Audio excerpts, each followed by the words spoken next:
루펜 여러분, 안녕하세요. 이그스 칼럼에 오신 분들 환영합니다. 오늘 영상은 캠프 간 이동이 있을까라는 주제로 영상을 이어가 보겠습니다. 훈련 간 긴장감을 높이기 위해 피처스 캠프에 합류한 선수들의 사기 진작을 위해 1차 캠프가 끝이 나면 캠프 간 이동이 의뢰 있었습니다. 이번 캠프는 스몰 캠프로 시행이 되었기 때문에 피처스 캠프에 있던 선수들의 합류가 있을 것이다.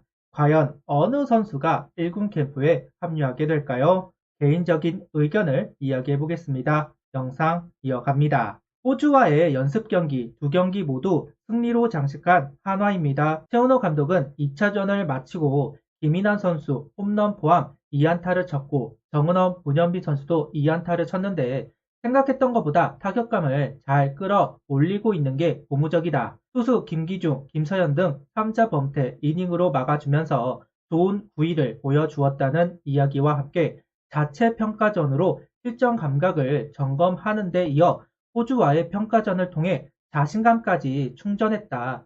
최은호 감독은 이제 1차 스프링 캠프 마지막이 다가오는데 연습 경기임에도 두 번의 승리를 통해 선수들이 얻은 게 있을 것이다 이야기를 하고 있습니다. 헤라자 선수의 공격, 수비의 모습을 확인했고 이루수 경쟁 중인 정은원, 문현빈의 활약은 눈부셨습니다. 김인환 선수와 하주석 선수의 퍼포먼스가 있었다는 것도 중요합니다. 최은석, 안치홍, 최인호 등 타격을 담당할 선수들이 빠진 상황에서 만든 점수들이라는 점도 주목을 할 필요가 있습니다. 무엇보다 투수진의 활약이 기대 이상이었다. 1이닝씩 18명의 선수가 나와서 공을 던졌습니다. 문동주, 장시환, 남지미 선수는 던지지 않았습니다. 그럼에도 긍정적인 릴레이가 만들어졌다.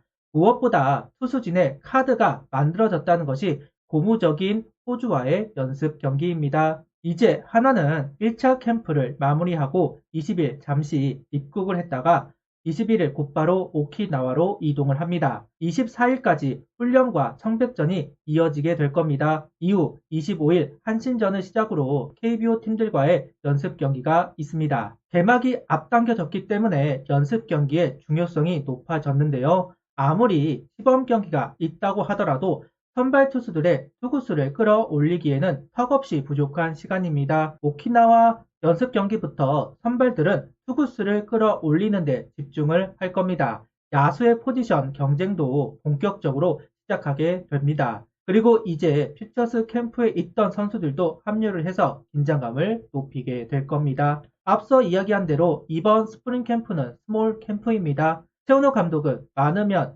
제대로 기회를 부여하기 어렵다는 이야기를 하고 있습니다. 경쟁 선발을 소개할 때 이야기한 거지만 최은호 감독이 왜 스몰 캠프를 꾸렸는지를 알 수가 있습니다. 집중하겠다. 거기다 퓨처스 감독을 했기에 선수들을 이미 파악한 상황이라는 부분도 작용하지 않았을까 싶습니다. 일요일부터 서서히 경기들이 많아지고 3월 9일 삼성전을 시작으로 시범 경기도 시작이 됩니다. 무리 없이 운영을 하려면 좀 더 선수들이 필요하지 않나 싶습니다. 보통 2차 캠프로 넘어가면 1군, 2군 캠프 간 선수 이동이 있는 것이 일반적입니다. 1군 캠프에서 경쟁을 하고 있는 선수들을 좀 더 압박하기 위해서 그리고 퓨처스 캠프에 있던 선수들에게는 사기 진작을 위한 조치이기도 합니다. 물론 안 할 수도 있습니다. 23시전 수비로 감독은 하겠다 이야기를 했지만 무산이 된 적도 있으니까요.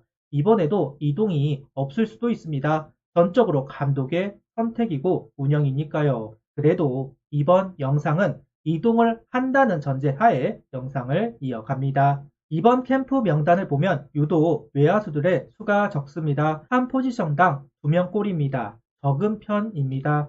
그런 만큼 캠프가 이동 선수가 나온다면 외야수에서 나올 가능성이 높습니다. 현재 퓨처스 캠프에 합류를 한 선수는 장진혁, 권광민, 이원석, 신우재, 유로결, 최준석, 김성동, 권동욱, 임종찬 선수입니다. 여기서 1군 경험이 있는 선수는 장진혁, 권광민, 이원석, 유로결, 임종찬 5명의 선수가 있습니다. 호주전을 기반으로 이야기를 하자면 이진영 선수는 부진했고 최인호 선수는 출전하지 않았습니다. 정은원 선수의 외야 출전이 생각보다 잘 되고 있는 것 같다. 이런 부분을 생각한다면 좌타자보다는 우타자의 합류가 예상이 됩니다.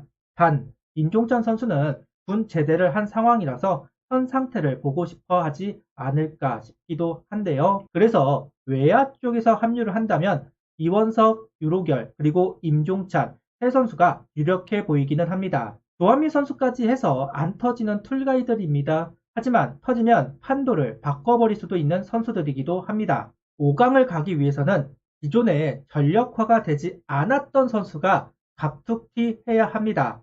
23시즌 이진영 선수가 그랬죠. 퓨처스에서 시작을 했지만 1군에서 시즌을 마무리했듯이 새 선수도 그러지 말라는 법은 없습니다. 특히 이원석, 유로교 선수는 최은호 감독과 정경배 코치가 집중 코칭을 하던 선수들이기도 합니다. 유로교 선수는 고타율, 이원석 선수는 주루와 수비에 강점이 있는 선수들이기에 이진영 선수의 부진이 길어진다면 두 선수에게 기회가 돌아갈 가능성이 높습니다. 임종찬 선수는 최은호 감독이 감독 대행 시절 최인호 선수와 함께 1군에 올렸던 선수입니다. 우익수 수비 때문에 1군에 두고 기회를 주었던 선수였습니다. 분재들을 했기 때문에 최은호 감독은 현 상태를 잘 모릅니다. 두 눈으로 확인하고 싶다 생각이 든다면 오키나와에서 임종찬 선수를 합류시킬 가능성도 충분히 있다고 봅니다. 개막 엔트리에 들어오지 못하더라도 현 시점을 알아야 시즌 중 올릴 것인가 판단을 할 수 있을 테니까요. 그 다음은 투수로 가보자면 현재 1군에 사이드암 언더 유형의 선수가 없습니다. 김서현 선수도 3쿼터 정통파로 들어가는 선수이죠. 잠수한 피처가 없다. 퓨처스에는 3명의 잠수한 선수가 있습니다. 오동욱, 배민석, 김승일 선수 테스트를 하고자 할 겁니다. 1군 경험이 있는 선수는 오동욱 선수와 배민석 선수, 최은호 감독이 퓨처스 감독 시절에 보았던 선수는 오동욱과 김승일 선수입니다. 다 올릴 수도 있고 아니면 배민석 선수만 합류시켜 확인을 할 수도 있을 겁니다. 일단 1군 캠프에는 없는 유형이니까 충분히 생각해 볼 수는 있을 것 같습니다. 현재 이루수 경쟁이 심화가 되고 있는 상황입니다. 여기에 유격수 경쟁도 마찬가지입니다. 1군의 하주석, 이도윤, 황영무, 호주전을 기반으로 본다면 하주석 선수가 앞서 나간다고 봐야 할 것 같습니다. 하주석, 이도윤 두 선수 다 수비의 문제점을 드러내지는 않았습니다. 하주석 선수가 타격에서 결과를 만들어 주었기에 일단 앞서 나가고는 있다. 반면 황영목 선수는 부족함을 보인 호주전입니다. 타격이나 주루에서 확실한 모습을 보이지는 않았습니다. 그대로 오키나와 연습 경기까지 소화할 가능성이 높아 보이기는 합니다만 충원을 하고자 한다면 한경민, 이민준 선수를 후보로 이야기할 수는 있을 것 같습니다. 여기에 성지은, 오세훈 선수 등 자완 선수들도 확인하지 않을까 싶기는 합니다. 그런데 이번 호주전에서 김기중, 황준서, 이충호, 김범수 선수까지 무실점 피칭을 하기는 하면서 더 늘리지는 않을 것 같다는 게 개인적인 생각입니다. 있다면 성지훈 선수 정도가 합류할 수 있지 않을까 개인적인 생각을 이야기해 보겠습니다. 앞서도 이야기했지만 캠프가 이동은 없을 수도 있습니다. 감독의 선택인 것이고 1군 캠프 인원만으로 충분하다고 판단을 한다면 그대로 이어갈 수도 있습니다. 인원이 많으면 기회를 분배하기 어렵다는 이야기를 한 만큼 1군 캠프 명단에 있는 선수들에게 집중을 할 수도 있을 겁니다. 그래도 이런 주제는 지금이 아니면 할 수가 없기에 영상을 만들어 보았습니다. 여러분은 누가 합류할 것으로 보이시나요? 구독, 좋아요, 알림 설정 부탁드리며 영상을 봐주셔서 감사합니다.